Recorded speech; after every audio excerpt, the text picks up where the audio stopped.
हमारे साथ हैं पटियाला हाउस में अतुल पटेल जी, जो गुजरात से आए हैं, जो दिखाते हैं जगह जगह जाकर कि ईवीएम और वीवीपैट मशीन में कैसे बेईमानी की जा रही है और कैसे बेईमानी की जा सकती है।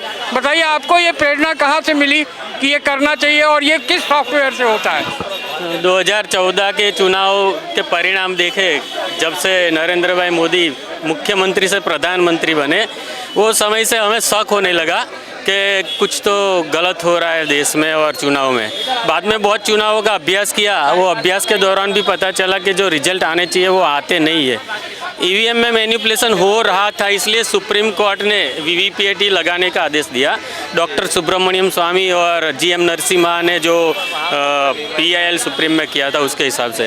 बाद में चुनाव आए, वीवीपैट से भी रिजल्ट नहीं सोचे ऐसे आने लगे, तो हमें प्रेरणा मिली कि वीवीपैट में जैसे ईवीएम में गड़बड़ी होती थी ऐसी हो सकती है। तो हमारे जो सॉफ्टवेयर इंजीनियर है गुजरात में, राहुल चिमन भाई मेहता, उसने रिसर्च किया और 2-3 महीने के मेहनत के बाद उसको पता चल गया कि कैसे मैनिपुलेशन हो सकता है। हम ऐसा नहीं बोलते कि चुनाव पंच में के वीवीपैट में या ईवीएम में ऐसा ही होता है, लेकिन हम बताते हैं लाइव डेमो के ऐसा भी हो सकता है।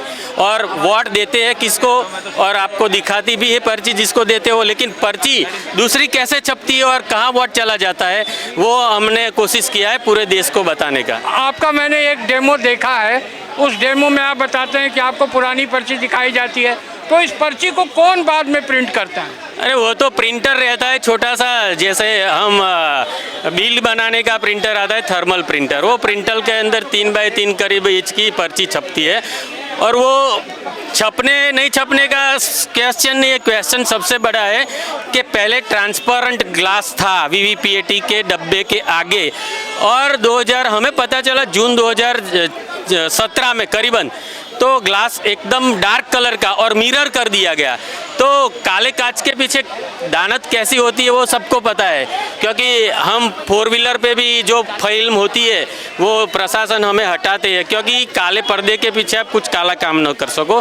तो उसके लॉजिक के हिसाब से हम लोगों ने फाइंड आउट किया कि कैसे मैनिपुलेशन हो सकता है। एक अंतिम सवाल आपसे कि अगर वीवीपैट की जो पर्ची है उसकी गिनती हो, तो क्या आपको लगता है कि अगर सारी पर्ची की गिनती हो, बिल्कुल नहीं, तो 100% गिनती होगी ना तो भी चोरी नहीं पकड़ी जाएगी। इसीलिए हम तो मांगते हैं कि बैलेट पेपर से ही चुनाव होना चाहिए।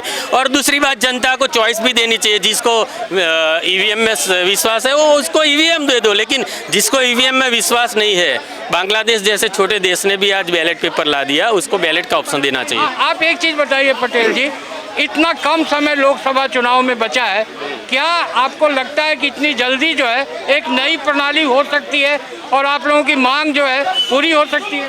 बिल्कुल, बैलेट पेपर की जो मांग है ना वो एकदम इम्प्लीटेशन हो सकती है, क्योंकि उसमें बहुत प्रसाधन या जो इंस्ट्रूमेंट बनाने नहीं पड़ते, वो पुरानी सिस्टम है हमारी। यदि वीवीपैट में चेंज करने जाएंगे तो वो चुनाव पंच बोल देगा कि इसमें इतना टाइम लगेगा, उतना टाइम लगेगा, तो वो कैंसिल हो जाएगा प्रोग्राम। तो मेरे हिसाब से बैलेट पेपर एकदम जल्दी इम्प्लीटेंट हो। आपको लगता है आप जो डेमो दिखा रहे हैं वो डेमो फुल प्रूफ है, एकदम वाजिब है, असली है, और ये एकदम इस पे भरोसा किया जा सकता है? हमने तो लाइव डेमो बताया है और बताते भी, हम ऐसा बोलते हैं कि ऐसा भी हो सकता है। बहुत लोग बोलते हैं ना कि गड़बड़ी नहीं होती है, तो हमने बताया लो हमारा ये प्रोग्राम देख लो, आपकी नज़र के सामने वोट चोरी करके बता देते हैं।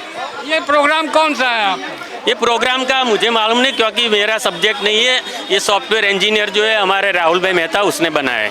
तो आप देख सकते हैं पटेल साहब हैं, गुजरात से आए हैं, और ये आज डेमो दिखाने वाले हैं सुप्रीम कोर्ट पे। ये बता रहे हैं कि वीवीपैट और ईवीएम जब तक रहेगा तब तक इस वोटों की चोरी को नहीं रोका जा सकता है, और वोटों की चोरी को रोकने का एक ही तरीका है कि चुनाव बैलेट पेपर से हो, चाहे कितना भी कम समय बचा हो। वोटों की चोरी रोकने के लिए चुनाव आयोग चाहे तो बैलेट पेपर से चुनाव करा सकती है। दिल्ली न्यूज़ 24x7.com के लिए मैं पटियाला हाउस से संजय कुमार।